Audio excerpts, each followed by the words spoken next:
Hi everyone. How are you today? Let's learn English conversation with me. 65. Phone conversation. Do you usually talk on the phone? Yes, I do. It's a good way to keep in touch. What was your favorite phone conversation? It was when I talked to my interviewer. He did give me the good news that I got the job. When did you have the conversation? I don't remember exactly, but it's been 2 years so far, I guess. Who did you talk to? I talked to the owner of the restaurant where I'm working as a cashier. What did you talk about? He offered me the position and congratulated me. Why did you find the conversation interesting? Actually, it was more exciting than interesting.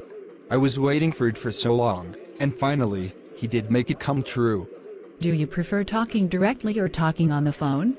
Personally, talking directly is much better to me since it's more lively and authentic. Who do you usually talk to on the phone? I talk to my mom almost every day.